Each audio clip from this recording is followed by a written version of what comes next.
T اسلام آباد درس قرآن مجید دیں گے۔ تمام حضرات شرکت فرما کر عند اللہ معجور ہیں۔ یہ پروگرام جو ہے یہ انشاءاللہ مغرب سے لے کر عشاء تک ہوگا۔ الکرم فرینڈز کے زیر اہتمام اور اس مسجد کے تعاون سے، تو آپ احباب سے اس میں شرکت کی اپیل ہے۔ یہ کل بعد از نماز مغرب۔ دوسرا اعلان ہے کہ 3 فروری بروز منگل، وہ جو میں نے پچھلے جمعے پر بھی کیا تھا کہ منگل کو بعد از نماز عشاء شب برات کے سلسلہ میں ایک محفل منعقد ہوگی، جس میں خطاب کے بعد صلاۃ التسبیح ہوگی۔ رات مسجد عبادت کے لیے کھلی رہے گی۔ روزہ رکھنے والوں کے لیے سحری کا اہتمام ہوگا۔ تو میں نے پہلے بھی عرض کیا تھا کہ جو ہم درس دیتے ہیں نا بدھ کے دن، جو ہفتہ وار درس ہوتا ہے بروز بدھ، وہ اس مرتبہ ہم نے منگل کو کر دیا ہے۔ یعنی اس محفل میں بھی انشاءاللہ العزیز روٹین کے مطابق درس قرآن ہوگا۔ تھوڑی بھی اس کی شکل بدل سکتی ہے، لیکن میں دوں گا درس قرآن۔ اس کی ایک وجہ تو یہ ہے کہ جو احباب عموماً نہیں ہوتے وہ اس میں بیٹھے اور وہ دیکھیں کہ درس قرآن کیا چیز ہے، اس کا کیا مقصد ہے۔ اور دوسری بات یہ ہے کہ اللہ کے کلام سے بڑھ کر کسی کا کلام نہیں ہے۔ تو اگر ہم قرآن مجید کی طرف آ جائیں اور قرآنی احکامات اور قرآنی پیغام کو اپنی زندگیوں میں طاری کر لیں تو انشاءاللہ آخرت کی کامیابیوں سے پہلے دنیا میں بھی عزتیں ملیں۔ تو آپ احباب سے التماس ہے کہ آپ اس میں بھی تشریف لائیں۔ ایک مختصر سی بات میں نے یہ کرنی ہے کہ مجھے کسی ایک دوست نے ایک کلپ بھیجا تھا، میں نے ان کو تو خیر جواب نہیں دیا تھا کیونکہ سوشل میڈیا پہ بہت کچھ آتا رہتا ہے، اب بندہ کس کس کے جواب دیتا رہے۔ بہرحال جو پھر بہت بات پھیل گئی تو میں اس کی وضاحت کرنا چاہتا ہوں کہ ایک صاحب نے یہ کہا کہ درود پاک میں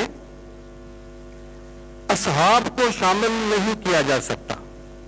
ہم کہتے ہیں نا وَعَلَىٰ آلِهِ وَأَصْحَابِهِ أَجْمَعِينَ، تو انہوں نے کہا کہ درود پاک میں اصحاب کو شامل نہیں کیا جا سکتا۔ اب میری چند گزارشات ہیں۔ میری پہلی گزارش یہ ہے کہ اگر ایسی بات کوئی ایسا بندہ کہے جو یہ کہے کہ میں اہل سنت میں سے نہیں ہوں، میں معتزلہ ہوں، میں باطنی ہوں، میں خارجی ہوں، میں رافضی ہوں، تو ٹھیک ہے وہ کہتا رہے، اس کا مسئلہ کہنے کیا ہے۔ لیکن جب ایک بندہ لباس بھی اہل سنت کا پہن کے بیٹھا ہو، لبادہ بھی اہل سنت کا پہن کے بیٹھا ہو، تو اسے تو دوسروں کی بولی نہیں بولنی چاہیے۔ زاہدہ تسبیح میں زنار کا دانہ نہ ڈال، یا مسلمان کی طرف ہو یا برہمن کی طرف۔ یہ جو دعویٰ کیا گیا ہے کسی ایک اہل سنت کی کتاب سے بھی اس کی تائید نہیں مل سکتی۔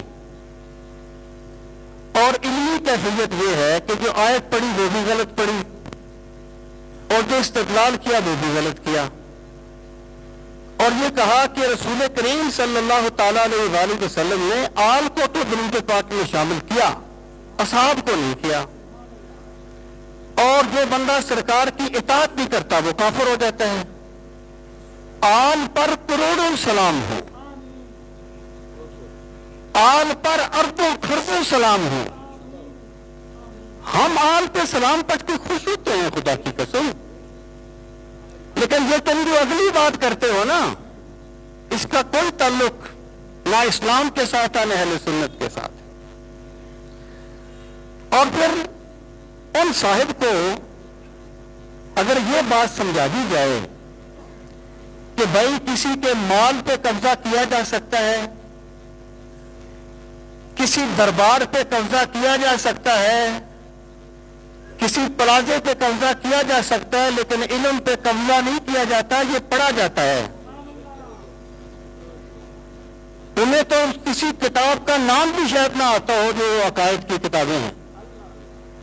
تو خدا را تم جہاں پر ہو ٹھیک ہو، اپنے کام کرتے رہو جو کرتے ہو، لوگوں کو لوٹتے رہو، لیکن خدا را یہ فتویٰ بازی نہ کریں یہ آپ کا میدان نہیں ہے. آپ کو نہیں پتا یہ کیا چیز ہے.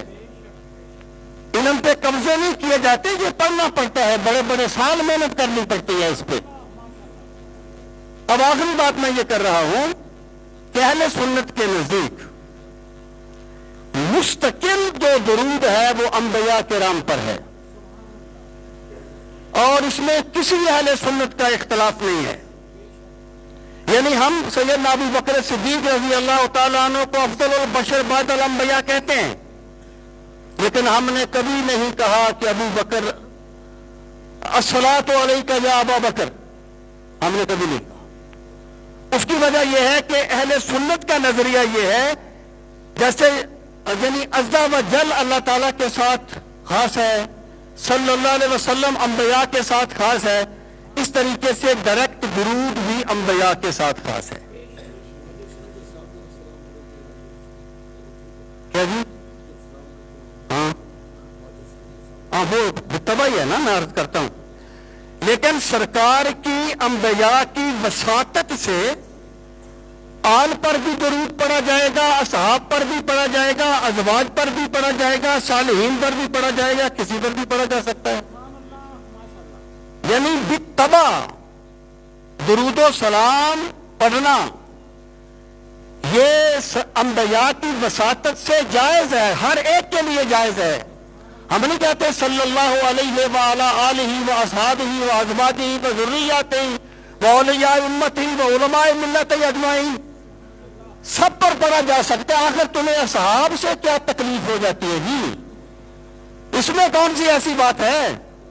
اور دوسری بات یہ ہے، یہاں تک دلائل کی بات ہوتی ہے نا، تم نے جو دلائل دیے وہ تو ہم نے سن لیے، تمہیں تو صحیح آیت بھی نہیں پڑھنے آئی. دوسری میں بات کروں گا کہ یہ جو عقائد ہمارے اکابرین نے بنائے ہیں نا، یہ ویسے نہیں بنا دیے، یہ قرآن و سنت کا نچوڑ ہے. اللہ پاک نے فرمایا، مثلا میں ایک مثال دیتا ہوں کہ صلی علیہم ان صلاتک سکن لہم، ان پر صلات بھیجیے اور آپ کی صلات ان کے لیے سکون کا باعث ہے. اولئک علیہم صلوات من ربہم رحمہ، صابرین کے بارے میں یہ کہا گیا.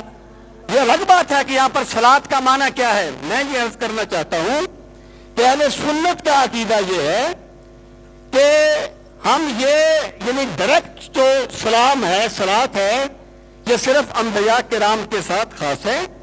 انبیاء کرام کی وساطت سے سرکار کی آل پر بھی سلام ہو، سرکار کی اولاد پر بھی سلام ہو، سرکار کے اصحاب پر بھی سلام ہو، اور سرکار کے ہر غلام پر سلام ہو، اس میں اہل سنت کا کوئی اختلاف نہیں ہے. تو برائے کرم اپنا اپنا کام کیجئے، جو کام آپ کرتے ہیں کرتے رہیے، لیکن علم پہ قبضہ نہیں کیا جاتا، علم پڑھے جاتے ہیں. اللہ تعالی ہمیں ایسی جہالتوں سے محفوظ رکھے.